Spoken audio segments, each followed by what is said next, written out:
আমাদের রাজ্যের শিক্ষা দপ্তর থেকে গরমের ছুটির অফিসিয়ালি বিজ্ঞপ্তি কিন্তু আজ প্রকাশিত হয়েছে।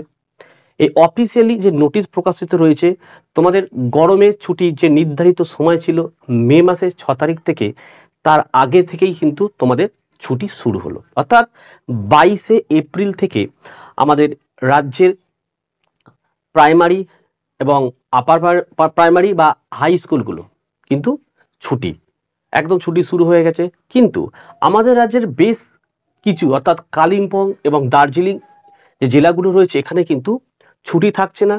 যেমন স্কুল প্রতিদিন হতো, সেরকমই কিন্তু এই দুটি জেলা কালিম্পং এবং দার্জিলিংয়ের ছাত্রছাত্রীদের স্কুল চলবে। এবং তোমাদের যে মে মাসের 6 তারিখ থেকে যে ছুটি ঘোষণা করার কথা ছিল, সেই 6 তারিখ থেকেই তোমাদের কিন্তু ছুটি থাকবে।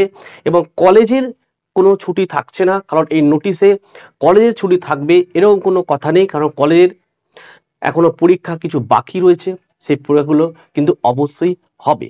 তাহলে যারা প্রাইমারি এবং হাই স্কুলে বা জুনিয়র হাই স্কুলে যারা পড়াশোনা করো, তোমাদের 2 এপ্রিল থেকে ছুটি পড়বে। কিন্তু কতদিন পর্যন্ত ছুটি থাকবে সেটা কিন্তু নোটিশে জানানো হয়নি। কিন্তু যে বিশেষজ্ঞ মহল থেকে জানা যাচ্ছে, তোমাদের ছুটি 2 জুন অবধি কিন্তু থাকতে পারে। আর যদি এর মধ্যে আগে থেকে যদি স্কুল খোলা হয়, তাহলে অবশ্যই অফিসিয়ালি নোটিশ দিয়ে জানানো হবে, আমিও তোমাদেরকে জানিয়ে দেবো, ঠিক আছে। এবং কতদিন পর্যন্ত ছুটি থাকবে তারও একটা কিন্তু অফিসিয়ালি বিজ্ঞপ্তি হয়তো পরে প্রকাশিত হবে, সেটাও আমি তোমাদেরকে জানিয়ে দেবো। কিন্তু এই যে ছুটিটা আগে থেকে পড়ে গেল, অবশ্যই তোমাদের জন্য স্কুল থেকে তোমার সামার ভ্যাকেশন দিতে পারে বা অনলাইনে ক্লাসও কিন্তু হতে পারে। এটা অবশ্যই তোমাদের কিন্তু স্কুল থেকে জেনে নিতে হবে। এবং সামার ভ্যাকেশন বা কোনো হোমওয়ার্ক যদি দিয়ে থাকে অফিসিয়ালি, সেটা আমি তোমাদেরকে জানিয়ে দেবো।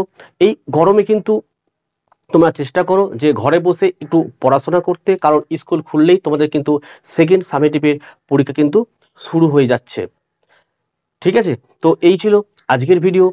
ভালো লাগলে একটি লাইক করো এবং চ্যানেলে নতুন হলে চ্যানেলটিকে সাবস্ক্রাইব করো, পাশে থাকা বেল আইকন প্রেস করে অল নোটিফিকেশন অবশ্যই অন করো।